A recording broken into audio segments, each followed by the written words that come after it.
Welcome to the Cove Podcast, your stop for PME on the go. Ladies and gentlemen, welcome back to the Cove Podcast. I'm Captain Todd Lempe, your regular host. And on today's episode, we're going to do a little bit more, less history, more geopolitics, because a lot of people have asked for some more contemporary examples of case studies that we can look through. So on today's episode, we're going to unpack the most recent flare-up this month in Kashmir, a region many have heard of, but few really understand. What happened this month was a classic example of how fast things can escalate between two nuclear powers. For those of us in uniform, understand the complexity of the region. We've gone through Timor, we've gone through some other case studies, sort of exemplifying how complex some of these conflicts can be, and Kashmir is no different. It's essential that we understand these sorts of regions so that we're best prepared before we deploy to anywhere across the world.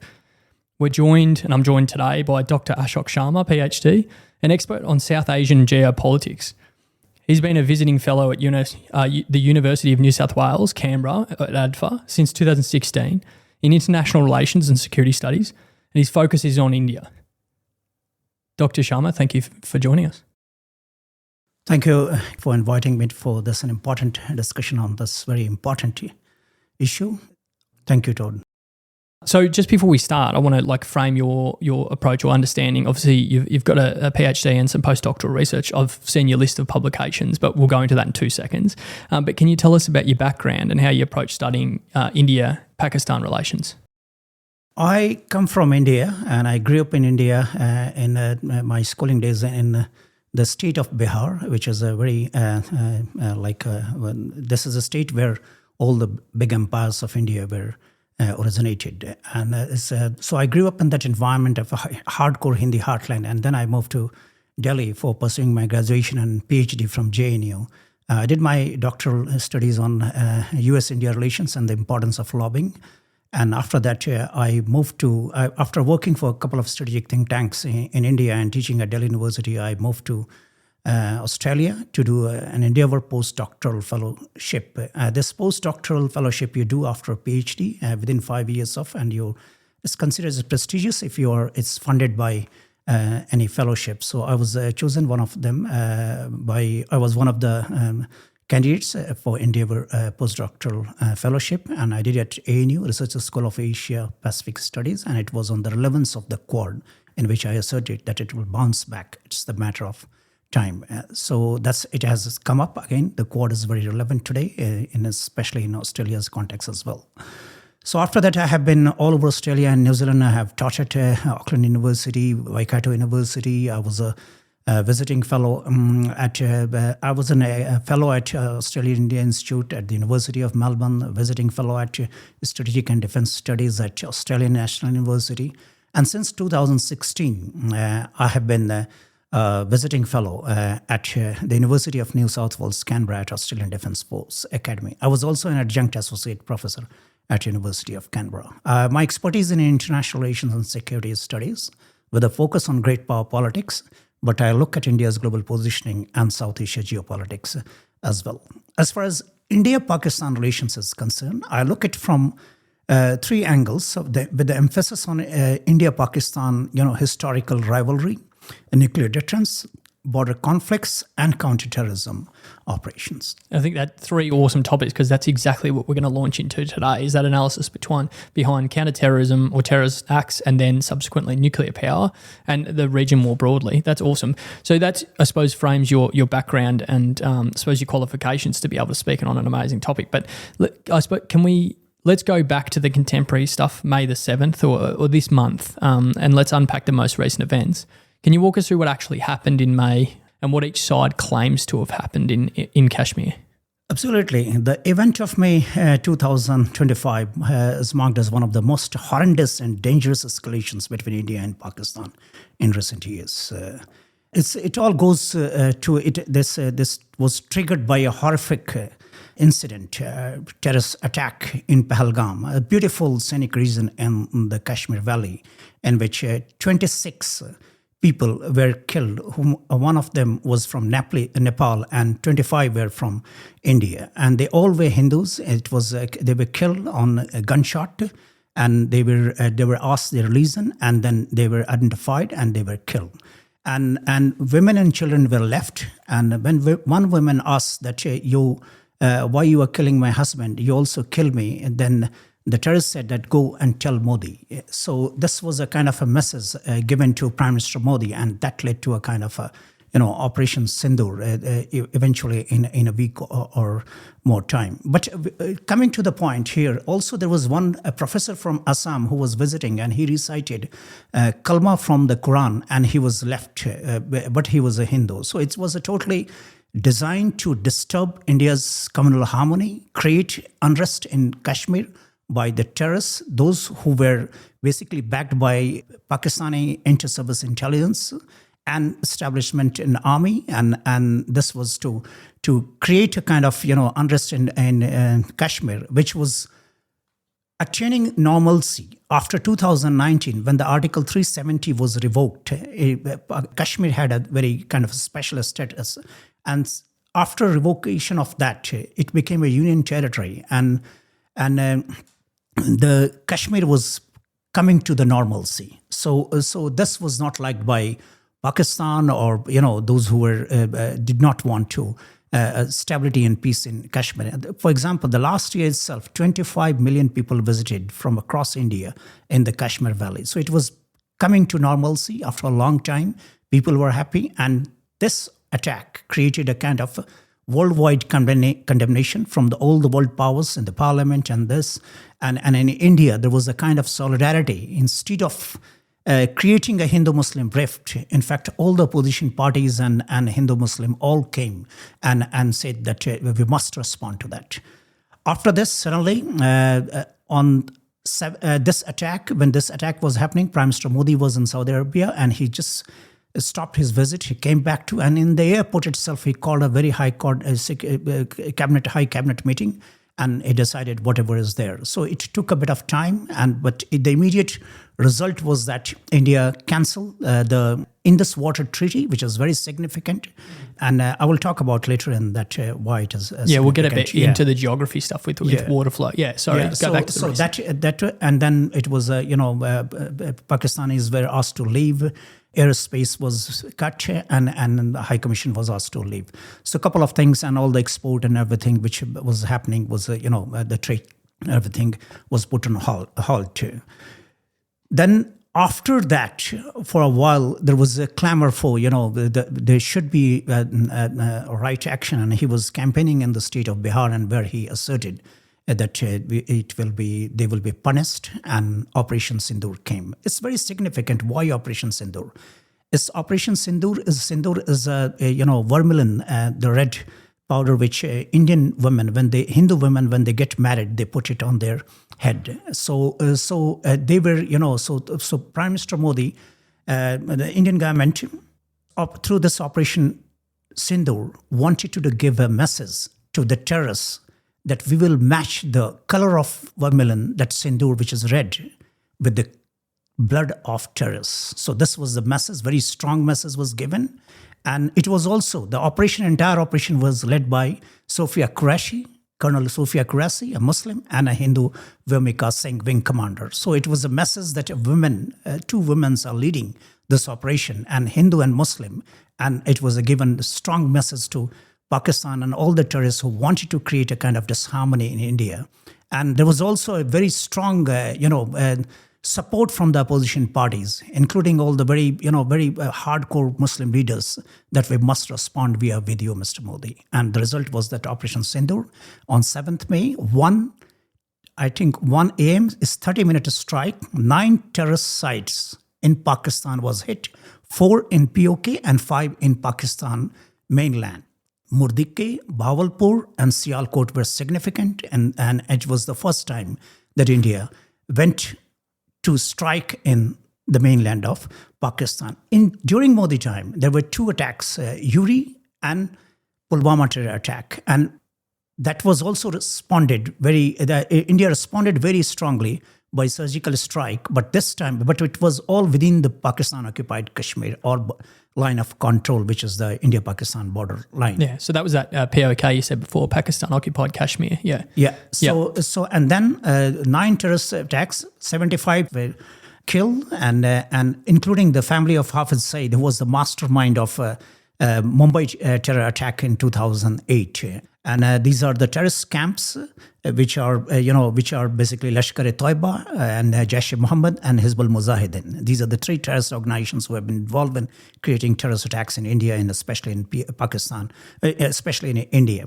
So, and there was no military establishment was attack, no civilian casualties. It was carried out in the night so that there was no chaos and just very, precise, calibrated airstrike, and to teach the terrorists lesson and give a message that we don't want to escalate, you stop terrorism.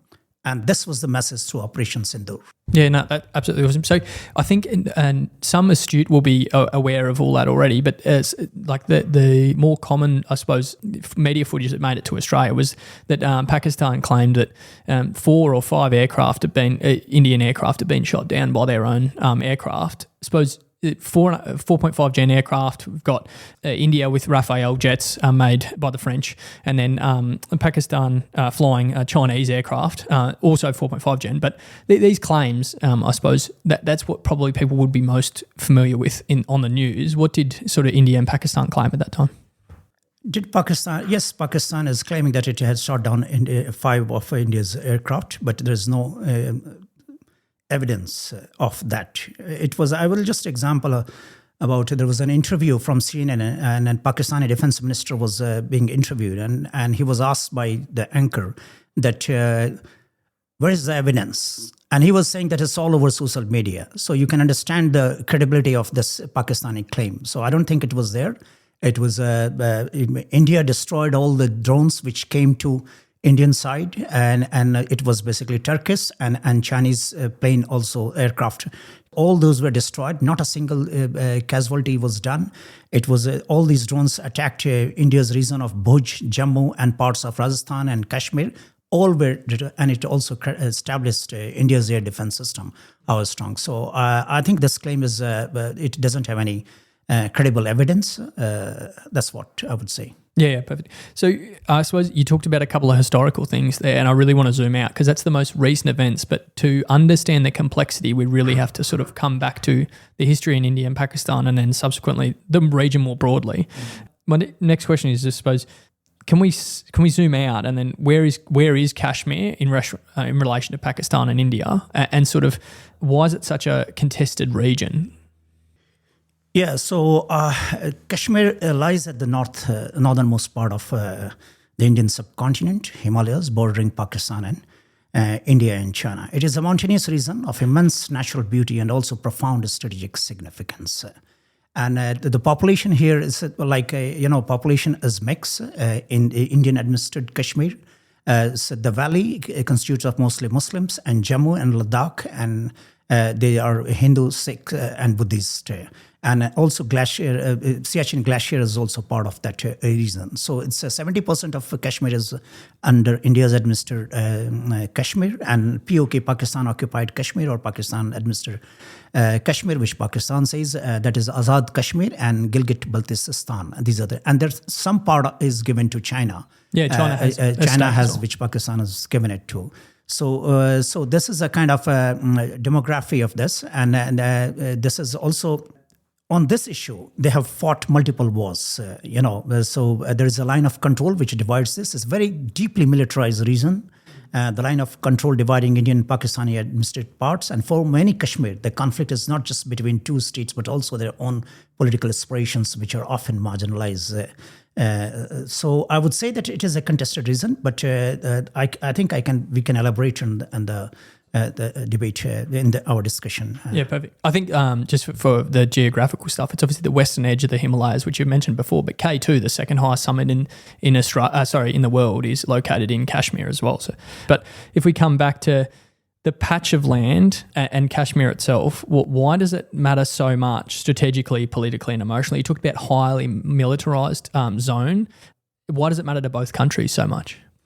Yeah, Kashmir is more than just a territorial dispute. Yeah, I think it's a cornerstone of national identity for both India and Pakistan. For Pakistan, Kashmir is seen as an unfinished chapter of partition, a Muslim majority region that their view, should have become part of Pakistan.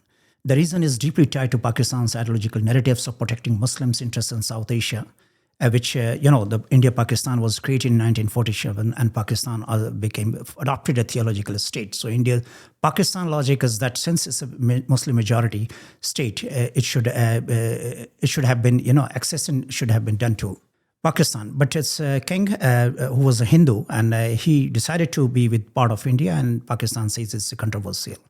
But Pakistan claim of this entire Muslim should be a part of Pakistan. India has more Muslim population than Pakistan. And you can see in India, they have been president, vice president, superstars, cricket captain, cricket stars, big positions, governor, ministers. So it doesn't hold any ground in that. And what about East Pakistan in 1971? It was created into Bangladesh. They could not hold that part of this, and it was separated in 1971 war. And they were not treating those Muslims because they were Bengali-speaking people, dark, and a lot of things issues were there. And Punjabi Muslims were not treating, the Western Pakistan was not treating Eastern Pakistan very well. So that logic, India does not accept.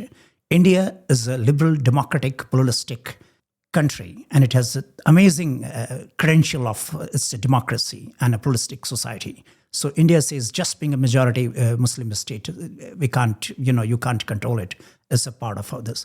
For India, holding Kashmir affirms a secular pluralistic identity, that a Muslim majority state cannot be can be an integral part of Indian Union, stating it would be viewed as a capitulating to secessionism and terrorism. And so strategically, Kashmir offers high-altitude military advantages and critical water resources. Emotionally, it evokes pride, pain, and nationalism on both sides. So I would just go deep into a bit of geographical location. So look, it's a geographical location it provides India with a land-based buffer against both adversaries, Pakistan to the west and China to the east Aksai chain.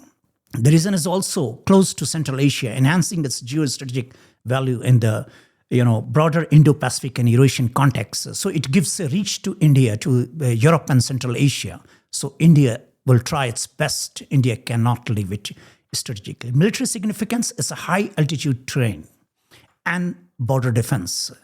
Control over Kashmir allows India to defend high-altitude areas like Siachen Glacier, the world's highest battlefield.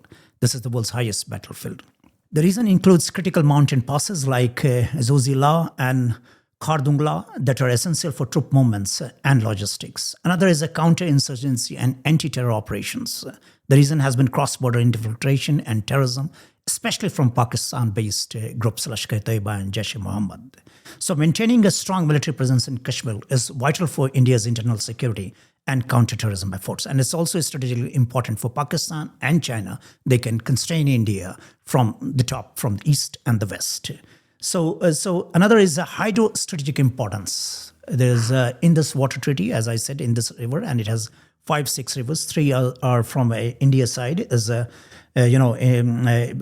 Ravi and Beas and Satluj. And from Pakistan side is Jhelum, Chenab and Indus. So these are, but 70% is with Pakistan water, but 30% is India. But the rivers are vital for irrigation, drinking water, and hydropower across North India. India controls over the waters is governed by Indus Water Treaty and making the region hydrologically significant. And after this Pahalgam attack, India suspended this.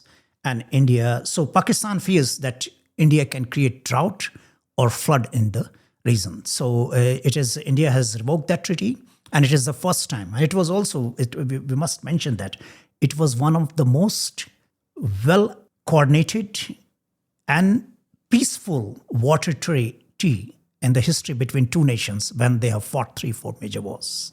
So it's that significant. It is also a buffer against Chinese expansionism for India. Now, if you look at Aksai chain and the line of actual control, which we call about more than 1,000 kilometers of India-China border, and there have been always, a bit of incursions from both sides, and especially from China. So China's control of Aksai chain and road links through China-Pakistan economic corridor. In Gilgit-Baltistan, being Chinese infrastructure close to Indian borders. So maintaining a strong Indian presence in the eastern Ladakh is crucial to counter Chinese encroachments and secure the LSC. In recent years, you have seen that Doklam issues and Galwan Valley clash happen, it's all have heightened, all these two incidents have heightened concerns about the Chinese intent in the Himalayas. And India is, India's intent is clear to not leave that region anyway. And so India wants to, secure that region and put its military presence and build all kind of military infrastructure as much as possible. And above all, it's national integration and sovereignty. It's a symbol of Indian unity. For Pakistan, it has been also, the state was created on anti-India, anti-Hindu sentiments. This has been, it's been indoctrinated through different rulers, and this has been there. And this terrorist attack has been happening since 1980, late 80s, because they lost 3 wars to India. They lost 3 wars to India, 1947, 48, 65 badly beaten, and 1917 badly humiliated. It was partitioned in 2 parts. East Pakistan was made Bangladesh. So Pakistan had no, and I think John Lau, the Chinese president who advised Pakistani establishment and leaders that don't fight traditional war, do this kind of trick. So they say that bleeding India through 1,000 cuts, and that all started with the Kashmir, the terrorism, supporting terrorism through, and bleeding India through 1,000 cuts was that. So it's a symbol of Indian unity. Any dilution of Indian sovereignty in the region would set a precedent with wider implications for other broad regions. Sometimes it was in Northeast region. There was a big secession movement, but it has all subsided because of India's economic development and democracy and integration, pluralism. So that has been extraordinary. The abrogation of Article 370 is important in 2019. India abrogated, and it was very, legislative assembly was there, election was happening, but India abrogated that Article 370, which gave the Jammu and Kashmir a special status from the mainland of India. No one can buy land or something like that, settle. So that has led to a kind of assimilation of Kashmiris in India. And since 2019, India has made a massive effort in engaging people, and it was in the past as well, but the way after 2019 has been there extraordinary. Tourism came back, and this was the entire attack on Pahalgam. That Pahalgam attack was to distort that.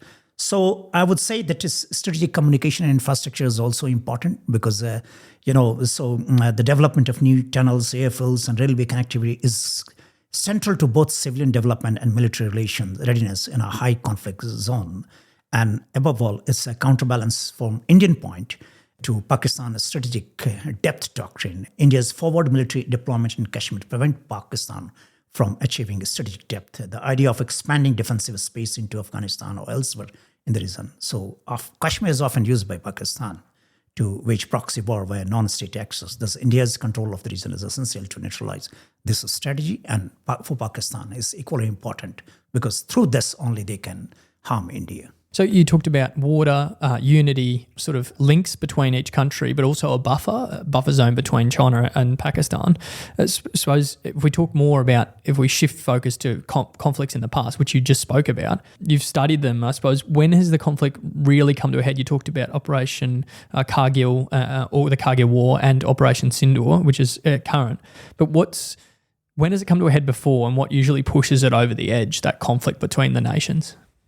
Yeah, there have been several flashpoints, I would say, between India and Pakistan. It goes back to the partition time in 1947-48, the first war, and then in 1965, very badly defeated was Pakistan. 1971 war was, as I said, in the East Pakistan and West Pakistan. Indira Gandhi was at that time the prime minister, and in fact, Pakistan was supported by China and the US. And at that time also, India entered in a very strong strategic partnership with Soviet Union, and Soviet Union came to help India because 7th Fleet of US was sent by Nixon to help Pakistan. But India, before that reach, India had separated Bangladesh. So that goes to those 3 conventional wars. Then there was a Kargil war in 1999. And just go through a little bit of detail about what that was. Kargil war is it was especially significant because Pakistani soldiers, disguised as militias, infiltrated Indian positions on high, ridge lines, and India launched a bloody high altitude counter assault to regain territory. And a lot of Indian soldiers were sacrificed. They sacrificed their life. Artillery, infantry, and air support were used extensively.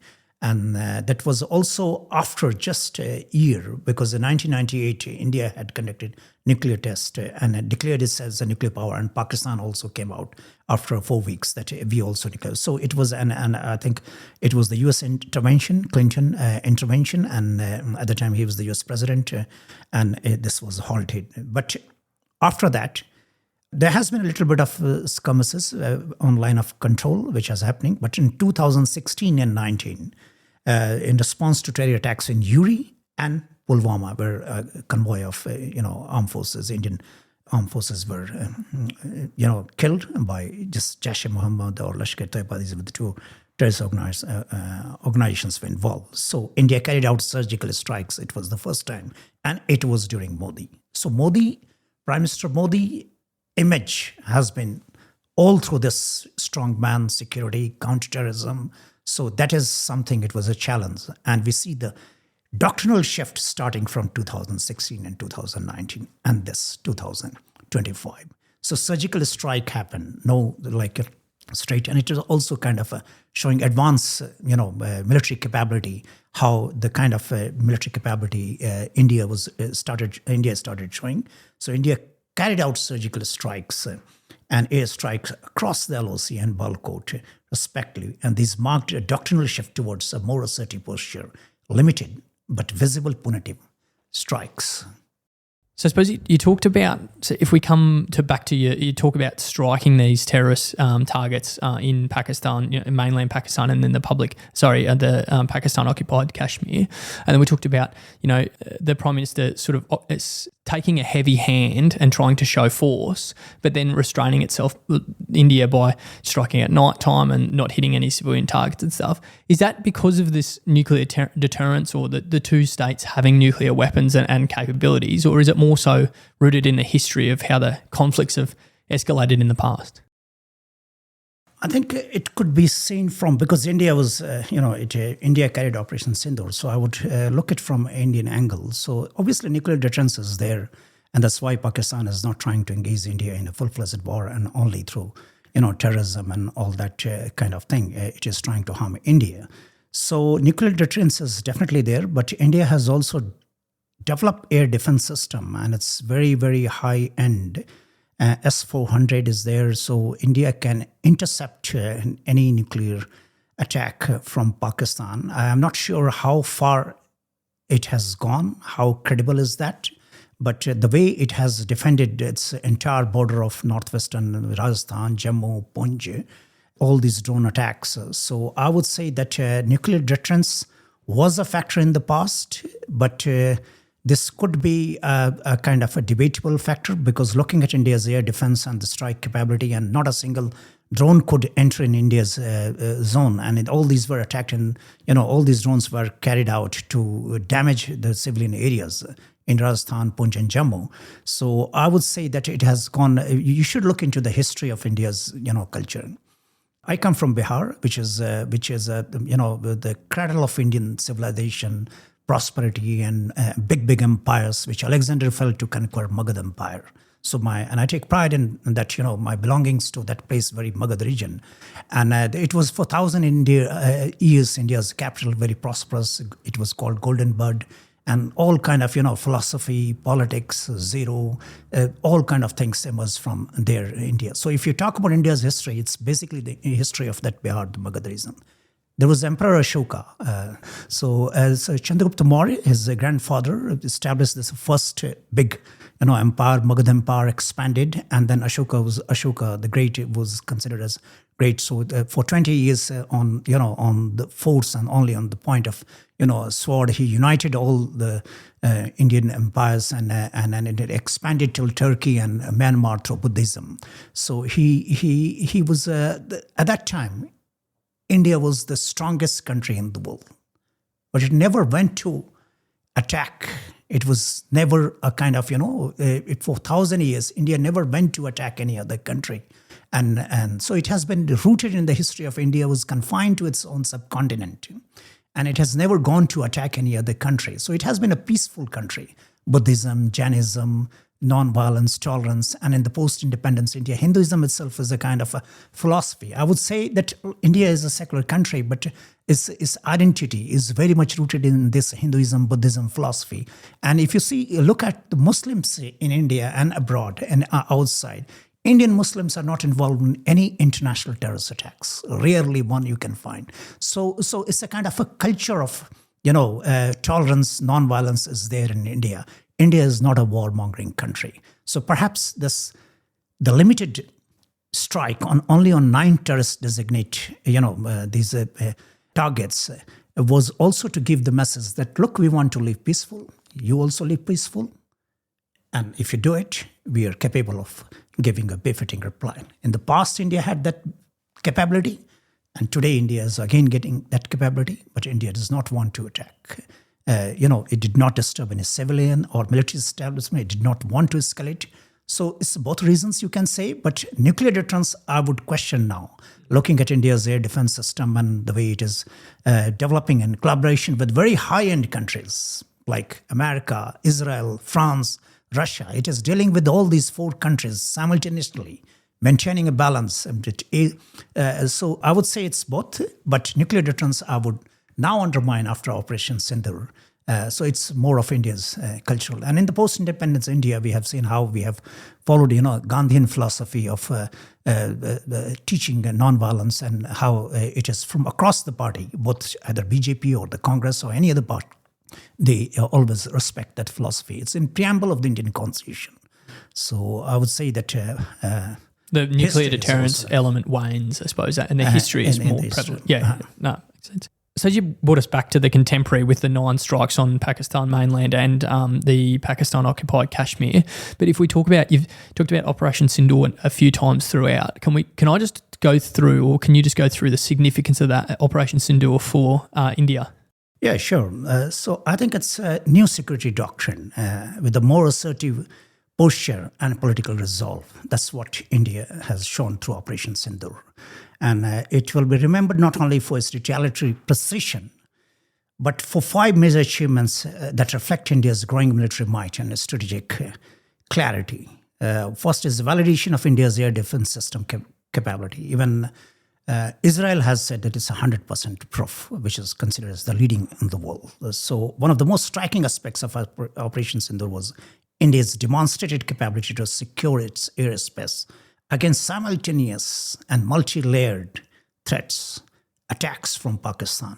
During the initial Pakistan response following India's strikes, drones, missiles, and potential intrusions were effectively countered using India's multi-tiered air defense network. So the indigenously upgraded Akash air defense system, surface-to-air missile system, the integrated counter-US grid, and radar-linked air defense platforms played a crucial role, especially in protecting in major cities like Jammu, Srinagar, Bhuj, and parts of Rajasthan. And these systems neutralize incoming drones and rockets, whereas without any civilian casualties. So that's the credibility of India's air defense system. And above all, the S-400, that system from Russia, which India recently bought here. Sudarshan Chakra, we call it in India, system recently deployed, provided a range protection and acted as a formidable deterrent against Pakistani air retaliation. So this operational success enhances credibility of India's air defense doctrine and underlines its readiness to manage large-scale aerial strikes. So that's one. And another is it's a boost to India's defense industry, image, export. Look, India has been the biggest importer of arms in the world for almost 10, 15 years. And I think it's in 2016 or 17, it was Saudi Arabia which superseded. But India has at the same time also wanted to develop its own defense industry complex, looking at the security threat.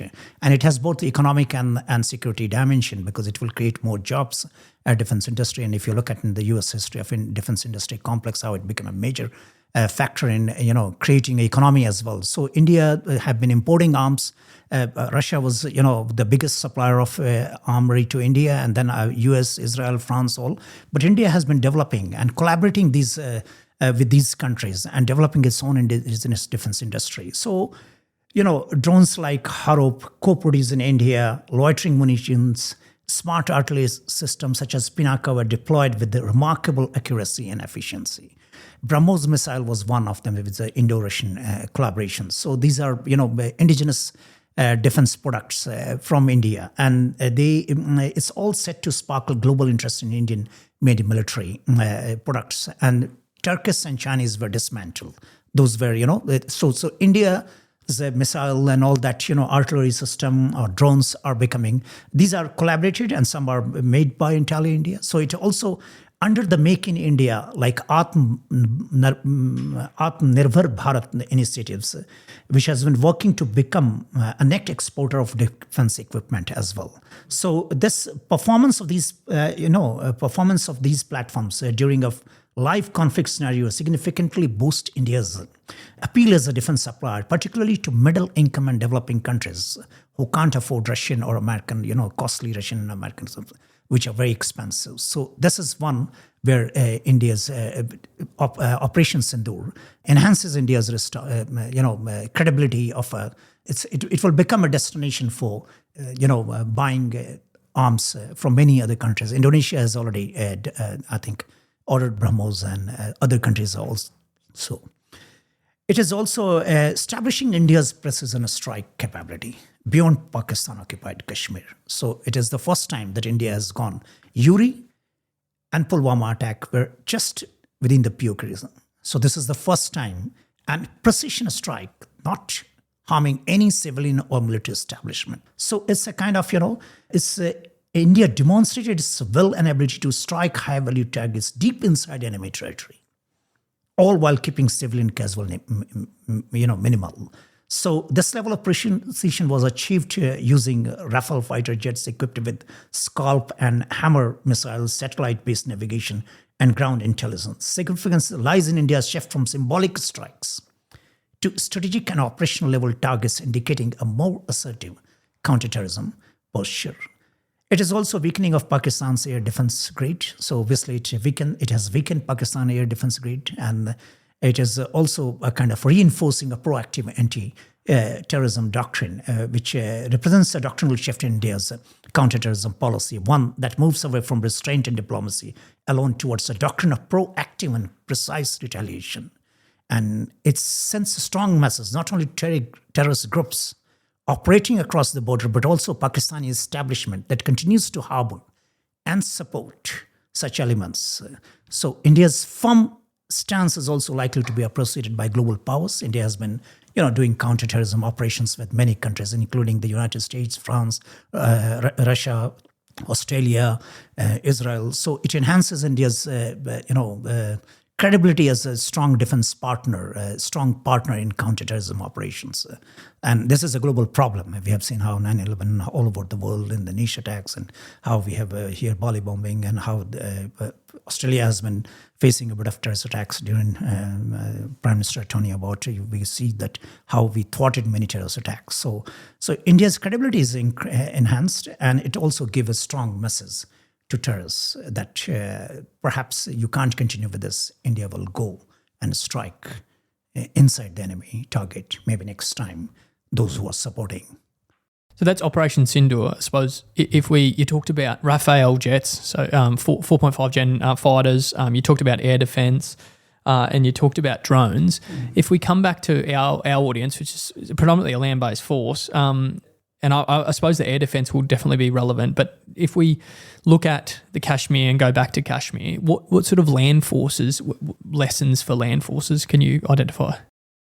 Yeah, I don't think that, this air strikes and integrated defense system or missile can only ensure the peace and, security in the Kashmir region. So ground forces continue to be very important and relevant in the Kashmir.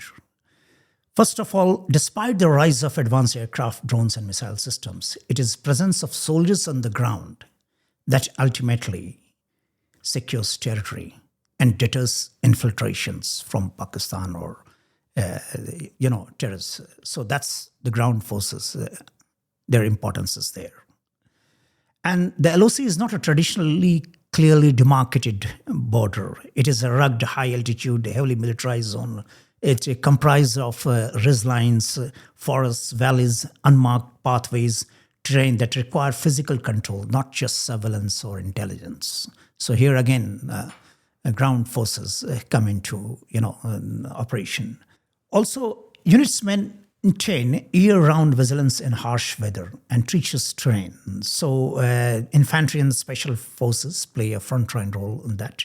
They man forward posts, observation bunkers, key infiltration routes that are central to maintaining tactical dominance and deter the terrorists and enemies to enter in the region. Another is, I would say that, artillery and ground skirmishes often trigger wider conflict, and escalations frequently begin with cross-border firing or artillery duels. So in such a scenario, it's infantry who respond first, hold ground, evacuate casualty, and repel infiltration. So again, their importance is here. And it's control of terrain cannot be digitalized or outsourced to technology. It has to be the ground forces. Drones and satellites offer visibility and precision strikes, but they cannot occupy ridge lines. They cannot, intercept militants in dense forests or respond flexibility in fast-changing, strategic and tactical environment. And another is the ground forces often rely on their familiarity with terrain, weather, local patterns of activity, and nuances that even the best senses cannot, fully capture that. So again, the ground forces are important. And deterrence and readiness are embodied in forward deployment. So the visible presence of troops near the LOC serves both a psychological and tactical purpose, signaling resolve, deterring infiltration, providing rapid response capability. But the last not the least, in that context, I would say also they are central to civil military interface. As the army, it's the armed forces, the ground forces in populated and semi-populated zones near the LOC soldiers interact with the civilians, provide humanitarian assistance during crisis, and help maintain basic security. And especially in the zone like Kashmir, where it's a lot of cultural, historical, factors play are important. So the interface between civil and military is important, and in that ground force again comes into significance. Yeah, but you talked about some of the complexities and the broader purpose of ground forces. I suppose from a misunderstanding standpoint in Kashmir specifically, what kind of misunderstandings do outsiders often bring into regions like Kashmir? Obviously, we tend to oversimplify some things. However, what are some other misunderstandings about Kashmir itself? Yeah, it's a very good question. I think there are a lot of common misunderstandings outsiders bring to Kashmir. One of them is viewing Kashmir solely through religious or terrorism-centric lens. Yeah, you talked about that before, but being Muslim and then so many see Kashmir primarily as a hotbed of Islamist militancy or religious flashpoint, while the militant groups with religious identities do operate in this region. This narrow view obscures the deeply political nature of the conflict. Grievances over autonomy, human rights, dignity, their aspirations for education, development, economic development is central to local aspirations. So it cannot be reduced to terrorism alone or security framework. So we must look into from the different angle as well. So another thing is that assuming that conflict is symmetrical between India and Pakistan. No, it's not. It's a vast difference. It's a big difference. It's a common misunderstanding is to treat India-Pakistan conflict over Kashmir as a symmetrical or equal power struggle. Not at all.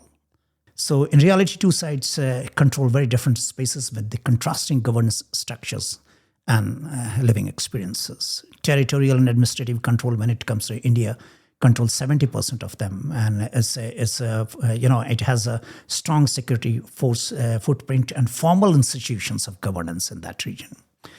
In contrast, Pakistan controls two main regions: Azad Kashmir and Kashmir and Gilgit-Baltistan. But India has got a Jammu, the Kashmir Valley, Ladakh, and Siachen Glacier. So 70% of the land is with India, and so there is and India has got a better presence in Kashmir than Islamabad. Then also political institutions and electoral bodies, if you look at this.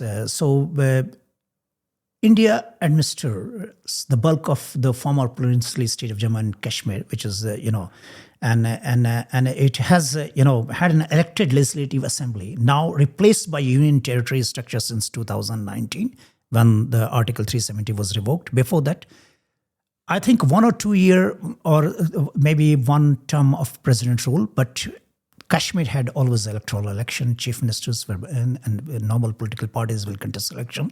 So that was from the Indian-Administered Kashmir side. While imperfect and often marred by violence and mistrust, in contrast, Pakistan lacks comparable democratic depth in that. Azad Kashmir has a legislative assembly, but real power often resides with Pakistan federal institutions, especially army and intelligence services. Gilgit-Baltistan has even more restricted autonomy, and its constitutional status remain unresolved within Pakistan. But whereas India's, they have a freedom of contesting election, they participate, so it has been there, and now after becoming a union territory, it has the same right and it has increased. So another is economic development infrastructure. No match again. That's no match. Indian administration, Kashmir has relatively better infrastructure, better development, including road networks, healthcare facilities, institutions of higher learnings. Central government investment, especially post-19, has expanded into sectors like tourism, highways, digital connectivity. But Pakistan remains economically underdeveloped, backward. And investment in years through CPEC, China-Pakistan Economic Corridor, has not gone to the local people. So, and it is again, the local population has been ignored for the benefit, and it's all controlled by army and intelligence services from Islamabad. So, this is nothing. Civil society and media freedom, India has more than Pakistan. Of course, that is again monitored there. And, India has got this quasi-federal structure where all the states have its own power and they elect their own government. So in Kashmir, it has been throughout history. It has been there. And after 2019, it is under Indian, union territory status. So, but the elections have happened and people have supported India's move. And India has been investing a lot in that. So legal reforms and right frameworks, despite democratic deficit, Indian-Administered Jammu and Kashmir operates under the Indian Constitution, and they have access to judiciary, national rights legislation, a legal framework for redress, even evenly sometimes implemented. But POK has no constitutional protections for Kashmiris. When it comes to believing the reason is frozen time, this is another misperception that it is, some outsiders imagine Kashmir as a reason stuck in, perpetual unrest, failing to recognize its evolving political landscape, vibrant youth culture, and resilient civilian society. It has a civilian society, vibrant youth culture. They do everything what others Indian do, and it's very much assimilated. Aspirations are same, so they want development, education, hold big positions, and they want to economically develop and become prosperous. So India has been focusing that economic development of region as well. And they often ignore the human dimensions of the conflict. And this is another misperception, always through security. But this perspective marginalizes the voices of ordinary Kashmiris, people caught between militants, threat and a state, battle between India and Pakistan. So it can worsen our alienation. So I think 2019, that revocation of Article 370 from India's side has been a marvelous step in that direction, and which got support from across the party in India. And it was passed with a thumping two-third majority. And it was a lot of, the opposition parties voted in favor of which officially they did not want to revoke that article. So, and after that, you have seen that how tourism and everything have been developing. And this Pahalgam terrorist attack was to disturb that, upward mobility of entire Kashmir. That's awesome. So I suppose that's the misunderstandings. I think before we wrap up for that conflict in general, but for our benefits as soldiers and officers, if we were deploying to a region like Kashmir, using that as a case study, or somewhere else with like a deep unresolved historical tension, what would you want us to understand about operating in that conflict zone? Yeah, it's very important questions, and I think Australia has been doing a lot of peacekeeping operations and sending troops, and it has been one of the top US allies in joining all these kind of operations. And so I would say that it's very important to understand the local context in this context. Learn the history, culture, and political dynamics of the region. Every village, shrine, or checkpoints may carry decades of trauma, history, or significance. Without context, even well-intended actions can be misinterpreted. I would say that winning trust is more important than controlling or territory, So this is important. Winning over the local communities is just as important as securing a territory. So avoid treating civilians as adversary or enemies. Listen more than you speak when you operate in that region, and engage with them respect and empathy. Another is that we must recognize the human element in this kind of conflict zone, which has, a past history of trauma, history, militarized zone, conflict. They could not get what they should have got. Other parts of India has been enjoying that freedom, that prosperity. So this region has suffered that. So recognize the human element there. Conflict zones are still people's homes. See the humanity in the population. Operating with empathy, patience, and professionalism strengthens both mission success and long-term stability. And that is very much important for the region like Kashmir. And exercise disciplined restraint. It's important because in hypersensitive areas, a single misstep can trigger escalation. And situational awareness, cultural sensitivity, and command disciplines are very much important. These are non-negotiable when you operate in this kind of region. And the second important point, I would say that this is it's a nuclear zone. It's a nuclear zone and they have a history of fighting wars, border conflicts, and so especially in the region like Kashmir, where two nuclear armed states involved. Even minor confrontations can spiral. So it's very important that manage escalation. Situational awareness is very important when you operate in this region. And above all, clear, honest reporting from the ground prevents misinformation, and that's important. It supports de-escalation and enables better decision-making at higher levels and ensures the peace in the region. That's all I would say. Thank you very much. Absolutely awesome. Thank you so much for joining us. That's, I suppose, a Kashmir in a nutshell, but way more broader than that. India, Pakistan, China. Thank you so much for joining us, Dr. Sharma. It's been absolutely awesome. Thank you very much, Todd, for inviting me. Thank you very much. Thank you. Thanks for listening to the Cove Podcast. Explore our channel for more great audio PME content. Also, visit us at cove.army.gov.au for hundreds of additional resources. The Cove, the learning home of the Australian profession of arms.